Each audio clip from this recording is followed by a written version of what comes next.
সমগ্র রাজ্য জুড়ে সমস্ত এসএসসির ক্যান্ডিডেট, সেটা পুরনোই হোক কিংবা নতুন চাকরি হারানো ক্যান্ডিডেট হোক কিংবা নতুন করে চাকরিতে অংশগ্রহণ করার জন্য অধীর আগ্রহে অপেক্ষা করা সেই সকল নতুন ক্যান্ডিডেট হোক, সকলেই যখন নতুন নোটিফিকেশানের জন্য অধীর আগ্রহে অপেক্ষা করছেন, ঠিক সেই সময়ই পার্শ্ববর্তী রাজ্য ঝাড়খণ্ডে নতুন এসএসসি নিয়োগের জন্য গুরুত্বপূর্ণ একটি আপডেট এসেছে, একটি গেজেট এসেছে। শুধু তাই নয়, সেখানে লক্ষাধিক ভ্যাকেন্সিতে নিয়োগ হবে বলেও জানা যাচ্ছে।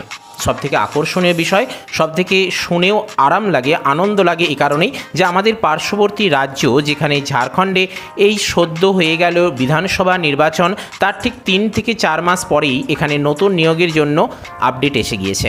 সব ঠিকঠাক থাকলে কিন্তু সেখানে খুব দ্রুতই, অর্থাৎ এই 2025 সালের মধ্যেই কিন্তু এখানে আরও এগিয়ে যাবে এই নিয়োগ প্রক্রিয়া।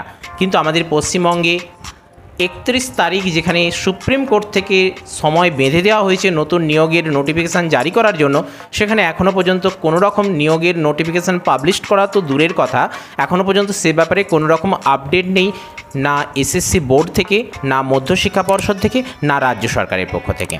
আমরা এ নিয়ে বিগত দিনে একটা এপিসোড বানিয়েছিলাম, যেখানে আমরা ঝাড়খণ্ডের নিয়োগের ব্যাপারে A to Z সমস্ত বিষয়গুলি আলোচনা করার চেষ্টা করেছি। তবে সেই সঙ্গে একটা বিষয় আমরা তখন আলোচনা করিনি, সেটা হলো এই নিয়োগ প্রক্রিয়ায় সিলেবাস কী রয়েছে। কেননা আমরা জানি যে এখানে পরীক্ষা যে হবে সেটা 2টি মাধ্যমে হবে। একটা হচ্ছে পেপার 1, যাতে কেবলমাত্র কোয়ালিফাইং নেচার থাকছে, 33% নাম্বার পেলেই কিন্তু আপনি এখানে পাস করতে পারছেন। আর তারপরেই থাকছে আপনার সাবজেক্টের পরীক্ষা, এবং এই সাবজেক্টের পরীক্ষায় আপনার যে যত নাম্বার তুলতে পারবেন সে তত হাই র্যাঙ্কে যাবেন, সে তত কিন্তু কাট আপের মধ্যে আসার সম্ভাবনা বেশি থাকবে। আর কাট আপের মধ্যে আসতে পারলে কিন্তু সরাসরি চাকরি, কোনো রকম ইন্টারভিউ এখানে নেই। যে কারণে এই চাকরি কিন্তু আমাদের ক্ষেত্রে খুবই আরামদায়ক, এই চাকরি পাওয়াটা কিন্তু খুবই সহজ। শুধু আপনার নিজের কনসেন্ট্রেট, আপনার অধ্যাবসায়, আপনার পরিশ্রম এখানে কাজ করবে, আপনার মেধা এখানে কথা বলবে। আমাদের পশ্চিমবঙ্গ থেকে প্রতিটা ক্যান্ডিডেটই এখানে অংশগ্রহণ করতে পারবেন। স্বাভাবিকভাবে এটা কিন্তু খুব একটা আনন্দের বিষয়। দুঃখের বিষয় এটাই, এখানে সকলেই ইন জেনারেল হিসেবে অংশগ্রহণ করবেন। আমরা বিহারের স্টেট অনেকেই কিন্তু ফেস করেছি, সেখানে সার্টিফিকেটও অনেকে নিয়ে এসেছেন, সেখানে পাশও করেছেন অধিকাংশ ক্যান্ডিডেট। আর বিহারের ন্যায় ঝাড়খণ্ড আমাদের পশ্চিমবঙ্গের পার্শ্ববর্তী রাজ্য, প্রতিবেশী রাজ্য, দূরত্বের দিক থেকে কিন্তু ততটা বেশি নয়। অর্থাৎ আমাদের পশ্চিমবঙ্গে যে SLST হবে সেটা কিন্তু অল ওভার ওয়েস্ট বেঙ্গলের যেখানেও আপনাকে চাকরি দিতে পারে, সেখানেই আপনাকে যেতে হবে। ঠিক তেমনই সেই সীমাটা পেরিয়ে গেলেই কিন্তু আমাদের ঝাড়খণ্ড পড়ছে। আর সেখানে যদি চাকরি হয় তাহলে কিন্তু অসুবিধা নেই, কেননা সেখানে ডিএ ম্যাটার যেমন সমস্যা নয়, সেখানে বেতন যেমন খুব হাই রয়েছে, 35,000 থেকে শুরু করে 1 লাখ সামথিং, অর্থাৎ 1,30,000-এর মতন বেতন রয়েছে। তাই এখানে কিন্তু নিয়োগের ব্যাপারে কিন্তু সকল ক্যান্ডিডেটরা আগ্রহী রয়েছে। এ ব্যাপারে বিগত এপিসোডে কিন্তু আপনারা বিভিন্ন কমেন্ট করেছেন, সেই কমেন্টের উপর ভিত্তি করেই কিন্তু আজকের এপিসোড নিয়ে এলাম। বিগত এপিসোডে এক দর্শক বন্ধু তন্ময় বলছেন যে আমার MA নেই, অ্যাপ্লাই করতে পারবো? আমরা বিগত দিনেই কিন্তু এই পরীক্ষার স্ট্র্যাটেজি, এই পরীক্ষার নিয়মাবলী সম্পর্কে জেনেছিলাম যে অবশ্যই আপনাকে MA বা MSc থাকতে হবে, এবং সেই সঙ্গে আপনার BEd কিন্তু মাস্ট। আমাদের ওয়েস্ট বেঙ্গলের ক্ষেত্রে যেটা হয় যে পাস আর অনার্স দুটো ভাগে ভাগ ছিল। পাসের ক্যান্ডিডেটরা, অর্থাৎ গ্র্যাজুয়েট প্লাস BEd থাকলে আপনি 9-10-এর জন্য অংশগ্রহণ করতে পারছিলেন, আর গ্র্যাজুয়েট প্লাস MA বা মাস্টার ডিগ্রি প্লাস BEd থাকলে আপনি এখানে অনার্সের জন্য বা HS স্কিলের জন্য অংশগ্রহণ করতে পারছিলেন।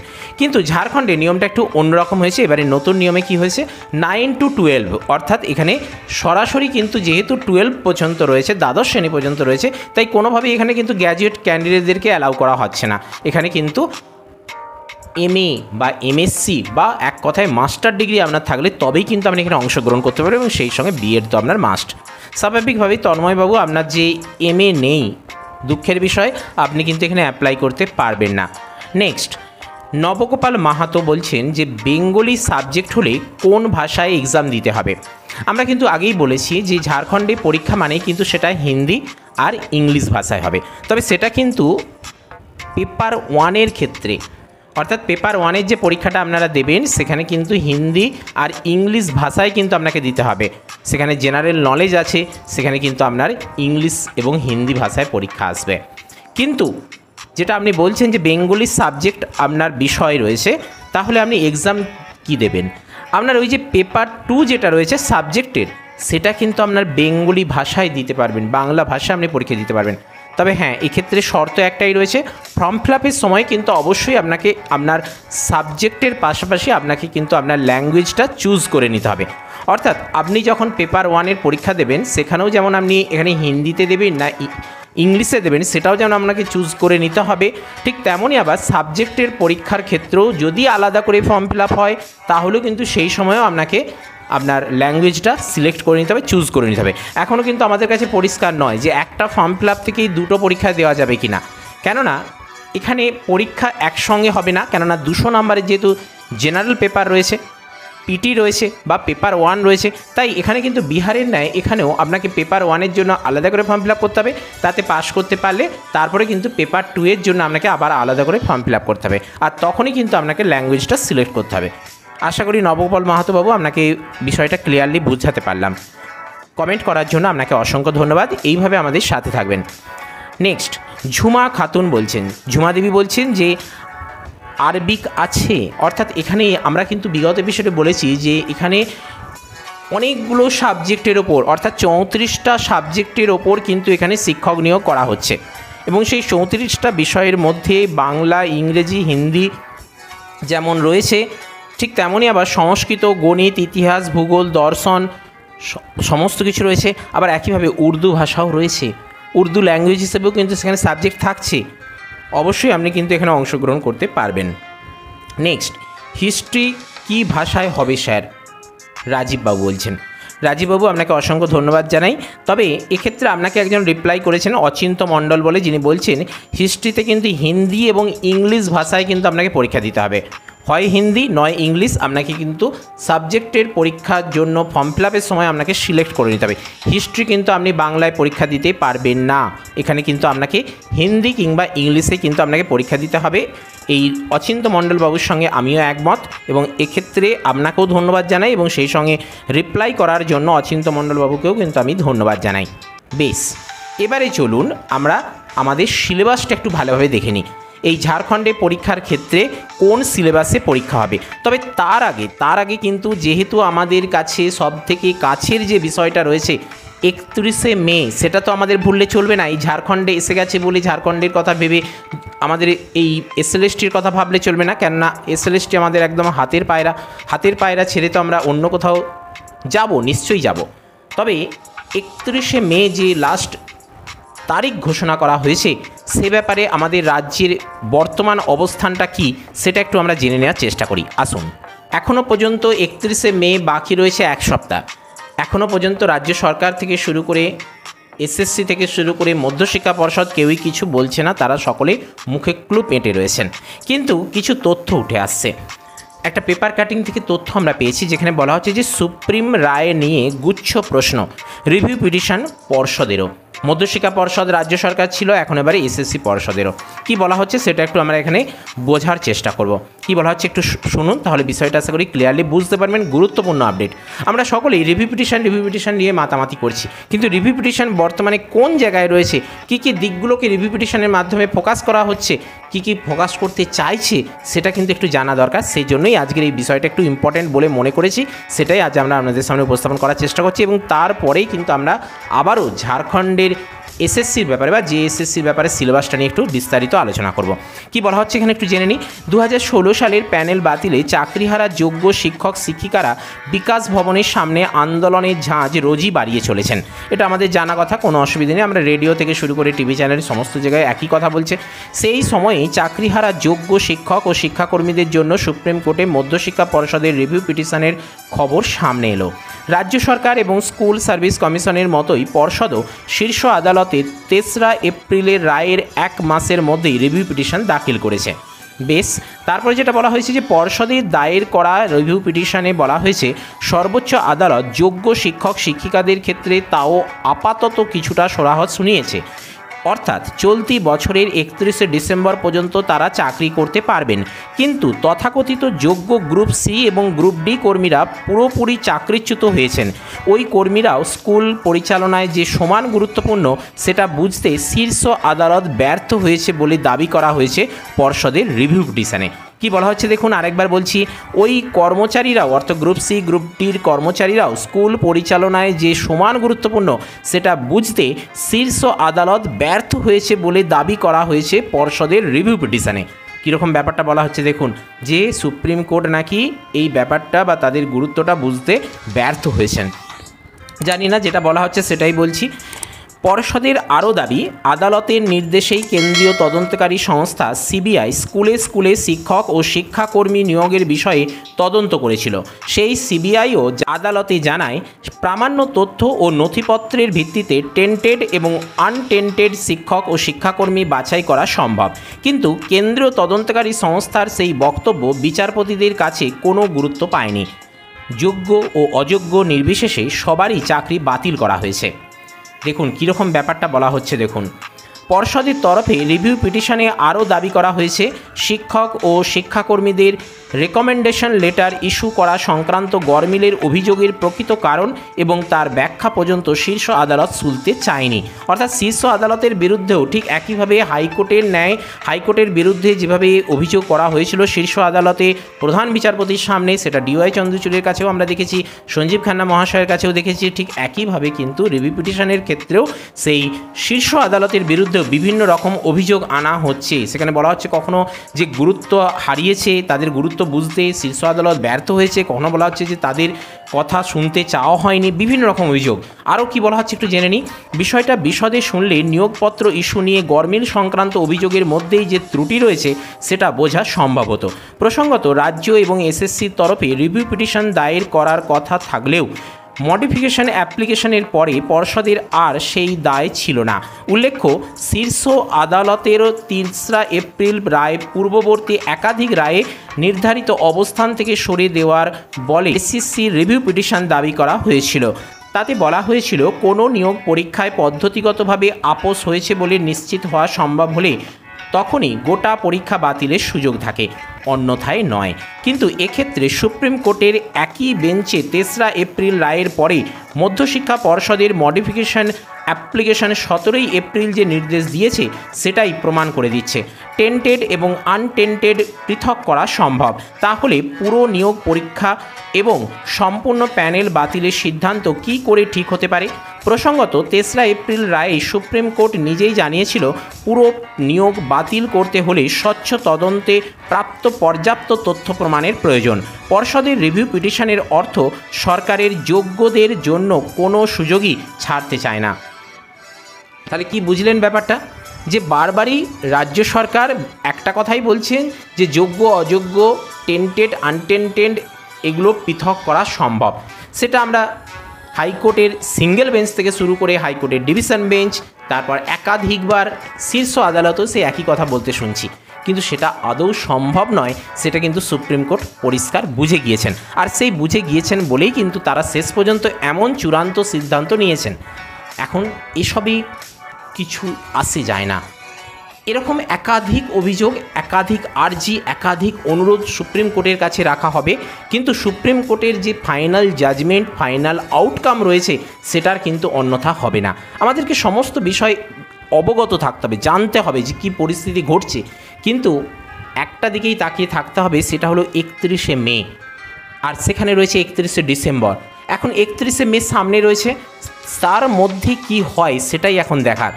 বিভিন্ন দিন বিভিন্ন আপডেট আসছে, সেটাই কিন্তু আপনাদের সামনে একে একে উপস্থাপন করার চেষ্টা করছি। আজকেও এই আপডেট পেয়েছি, সেটাই দিলাম। এবারে চলুন আমরা আবারও সেই ঝাড়খণ্ডের পরীক্ষার ব্যাপারে চলে যাই। সেখানে কি বলা হয়েছে একটু জেনে নিই, সেখানে সিলেবাসটা একটু জেনে নেওয়া দরকার। প্রথমে পেপার 1, যেখানে 200 মার্কসের পরীক্ষা হবে এবং তার মধ্যে 33% নাম্বার পেলেই আমরা পাস করতে পারবো। তবে সেই 33% নাম্বার 200-র মধ্যে হলে হচ্ছে 66। সেই 66 পাওয়ার জন্য যে সিলেবাসগুলো এখানে রয়েছে সেটা একটু এখানে দেখে নিন, তাহলে বিষয়টা আপনাদের কাছে অনেকটা পরিষ্কার হয়ে যাবে। কি বলা হয়েছে? সিলেবাস ফর জেএসএসসি অর্থাৎ ঝাড়খণ্ড স্টাফ সিলেকশন কমিশন দ্বারা পরিচালিত টিজিটি অর্থাৎ trend graduate teacher general knowledge থেকে কী কী সাবজেক্ট থাকছে বা বিষয় থাকছে বা কোন কোন টপিকের ওপর প্রশ্ন আসতে পারে সেটা একটু জেনে নিন। জেনারেল নলেজ থেকে বা জিকে থেকে থাকবে 100, এবং সেক্ষেত্রে কী কী রয়েছে? কারেন্ট ইভেন্টস, ন্যাশনাল অ্যান্ড ইন্টারন্যাশনালস, সাম্প্রতিক ঘটনাবলী, সেটা ন্যাশনাল অর্থাৎ জাতীয় এবং ইন্টারন্যাশনাল আন্তর্জাতিক স্তর থেকে প্রশ্ন আসবে। Geography Indian and Himachal Pradesh থেকে আসবে। হিস্ট্রি ইতিহাস ইন্ডিয়ান অ্যান্ড হিমাচল প্রদেশ। তারপরে রয়েছে জেনারেল পলিটি, তারপরে রয়েছে ইকোনমি অফ ইন্ডিয়া, ভারতের অর্থনীতি, ভারতের রাজনীতি। তারপরে রয়েছে socio economy development, Indian constitution, ভারতীয় সংবিধান, সায়েন্স অ্যান্ড টেকনোলজি, বিজ্ঞান এবং প্রযুক্তি থেকেও থাকবে এবং সেগুলো সাম্প্রতিক আর সেই ইতিহাসগত দিক থেকে দেখতে গেলে গুরুত্বপূর্ণ ব্যাপারগুলো, খুব বেশি টাফ নয়। জাস্ট বিভিন্ন যে বাজার চলতি বিভিন্ন বইগুলো এবারে বেরোবে এক এক করে ঝাড়খণ্ডের প্রিলিমিনারি টেস্ট বা পেপার 1 বা পিটি যেটাই বলুন, তারপর বিভিন্ন বই বেরোবে, সেই বইগুলো একটু ফলো করলেই চলবে, তার বেশি লাগবে না। কেননা বিহারের পরীক্ষার ক্ষেত্রে তো আপনারা দেখেছেন যে প্রিপারেশান না নিয়ে গিয়েও আপনারা সেখানে কিন্তু পাস করে এসেছেন এবং সেখানে পাস মার্ক কিন্তু 33% ছিল না, ছিল কত 50%, আর এখানে তো সেই তুলনায় অনেক কম। এবারে দেখুন জেনারেল হিন্দি শুধু লিখেছি তা নয়, জেনারেল হিন্দি এবং ইংলিশ থেকে থাকবে 100 নাম্বারের। সেখানে কী কী থাকবে, ভোকাবুলারি থাকবে, সিনোনিমস থেকে থাকবে, অ্যান্টোনিমস থেকে থাকবে, কম্প্রিহেনশন থেকে থাকবে, গ্রামার থেকে থাকবে এবং সেই সঙ্গে transformation of sentence, fill in the blanks, idioms and phrase, uses of words এবং টেন্স ইত্যাদি ইত্যাদি। এবারে দেখুন ঝাড়খণ্ড টিজিটি বাংলা সিলেবাসের ব্যাপারটা, যেহেতু আমাদের বিষয় বাংলা, স্বাভাবিকভাবে বাংলা সিলেবাসের ওপর একটু বিস্তারিত আলোচনা করে নিই। পূর্ণমান রয়েছে 300, এই 300-র মধ্যেই কিন্তু এখানে পরীক্ষাটা হবে এমসিকিউ প্যাটার্নে। শুধু এটাই নয়, পেপার 1-এরও পরীক্ষা হবে এমসিকিউ প্যাটার্নে এবং সেই এমসিকিউ প্যাটার্নে 300-র মধ্যে কিন্তু আপনাকে এখানেই কিন্তু আপনার কম্পিটিশানটা থাকবে। কবিতা থেকে থাকছে সোনারতরী কাব্যগ্রন্থ এবং সেই শুধু সোনারতরী কাব্যগ্রন্থটা সম্পূর্ণটা নয়, তার মধ্যেই নির্বাচিত রয়েছে সোনারতরী, তারপরে থাকছে যেতে নাহি দিব, পরশ পাথর, এই 3টে কবিতা। চতুর্দশপদী কবিতাবলী মধুসূদন দত্তের, বঙ্গভাষা কাশিরাম দাস, কপোতাক্ষ নদ, যশোর মন্দির আর কবি, একদম সিলেক্টেড করে দেওয়া রয়েছে। আমাদের ওয়েস্ট বেঙ্গলের তুলনায় এখানে সিলেবাস কিন্তু অনেকটাই কম, এক কথায় বলা চলে অনেকটাই কম। আমাদের ওয়েস্ট বেঙ্গলের সিলেবাস কি রয়েছে, টোটাল সাহিত্যের ইতিহাস, টোটাল ব্যাকরণ, টোটাল টেক্সট বই, তাদের স্কুলে যে বইগুলো পড়ানো হয় প্রত্যেকটা টেক্সট বই, এবং স্কুলে যে বইগুলো পড়ানো হয় সেখানে কিন্তু নির্বাচিত টেক্সট, কিন্তু এসএসসির ক্ষেত্রে বা এসএলএসটির ক্ষেত্রে কী হয়, টোটাল টেক্সট বইটা পড়তে হয়, খুবই গোলমেলে একটা ব্যাপার।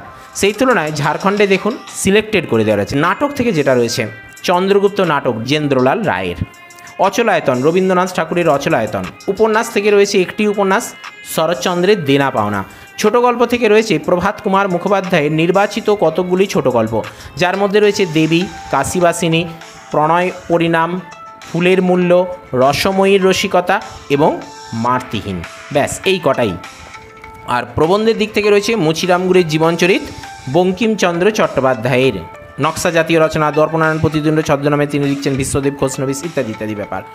সংকলন রবীন্দ্রনাথ ঠাকুরের কী কী রয়েছে, শিক্ষার মিলন, পূর্ব ও পশ্চিম, ভারতবর্ষের ইতিহাস, কেকাধ্বনি, নববর্ষ আর রয়েছে পাপের মার্জনা, ব্যাস।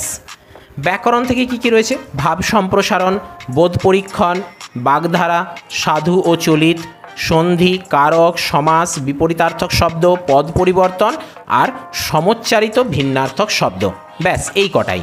আর এটাই হলো কিন্তু টোটাল সিলেবাস, আমাদের বাংলায় সিলেবাস কিন্তু এগুলো, এর মধ্যেই কিন্তু আপনি পরীক্ষায় প্রশ্ন পাবেন। এবার আপনার যেরকম প্রিপারেশান তৈরি হবে সেই রকম। তবে এটা বলি যে আগে কিন্তু এসএলএসটি হবে, আমাদের পশ্চিমবঙ্গে এসএলএসটি হবে এবং তারপরে কিন্তু 2026 সাল করে কিন্তু এখানে ঝাড়খণ্ডের পরীক্ষাটা আসবে। কেমন, বেশি চাপ নেওয়ার কিছু নেই। তবে এখানে যে পিটিটা আপনাকে দিতে হচ্ছে পেপার 1, সেটাও যদি আপনার এসএলএসটি সময়কালীন 2025 সালের মধ্যেই হয় তাহলে কোনো সমস্যা নেই, কেননা আমাদের এসএলএসটিতেও পিটি হচ্ছে এবং সেই প্রিপারেশান থেকেই কিন্তু আপনি এখানেও উতরে যাবেন, কোনো রকম অসুবিধে নেই। এক কথায় বলা চলে পিটি হলে কিন্তু আমাদের মঙ্গলই বলা চলে, বিশেষত ঝাড়খণ্ডের কথা ভেবে বলছি। আর সেই সঙ্গে আরেকটা কথা, গ্রুপ সি গ্রুপ ডির ক্ষেত্রেও আপনার এই পিটিটা কাজে আসবে। বেশ, এই হলো মূল ব্যাপার। এই সিলেবাসটা আমরা ডিসক্রিপশান বক্সে দেওয়া লিঙ্কে ক্লিক করে আপনারা যদি টেলিগ্রাম গ্রুপে জয়েন হয়ে যান তাহলে সেখানে কিন্তু আমরা এগুলো অ্যাভেলেবেল করে দেবো, যেমনটা দেখছেন এইরকমই কিন্তু পেয়ে যাবেন। এবং সেই মোতাবেক আপনারা, বলবো না যে এই সময় পড়াশোনা শুরু করে দিন, পিটি নিয়ে পড়াশোনা শুরু করে দিন, তাও বলবো না, নোটিফিকেশান অপেক্ষা করুন। অর্থাৎ আমি বলতে চাইছি ঝাড়খণ্ডের নোটিফিকেশানের জন্য অপেক্ষা করুন, আর 31শে মে আমাদের ওয়েস্ট বেঙ্গল এসএলএসটি নোটিফিকেশানের জন্য অপেক্ষা করুন। এই মুহূর্তে কোনো রকম সিদ্ধান্ত নেওয়ার দরকার নেই, শুধু মানসিকভাবে সিদ্ধান্ত নিন, মানসিকভাবে মেন্টালি প্রিপেয়ার্ড থাকুন যে আপনার কাছে অনেকগুলো পরীক্ষার সুযোগ আসছে এবং এই সুযোগগুলোই আচ্ছাড়া করলে চলবে না, এগুলো আপনাকে নিতে হবে এবং সেই মোতাবেক কিন্তু এগিয়ে যেতে হবে। জাস্ট আপনাদের একটা লাইক কামনা করব আর সাবস্ক্রাইব চাইব, ব্যাস এটুকু হলেই চলবে। সেই সঙ্গে আপনাদের এখানে যতটা সহায়তা সেটাই এখানে মেন ব্যাপার। চলুন আজকের এপিসোড আপাতত এখানেই শেষ করলাম। Stay tuned, stay connected with Sahitya Abhiyan. Thank you.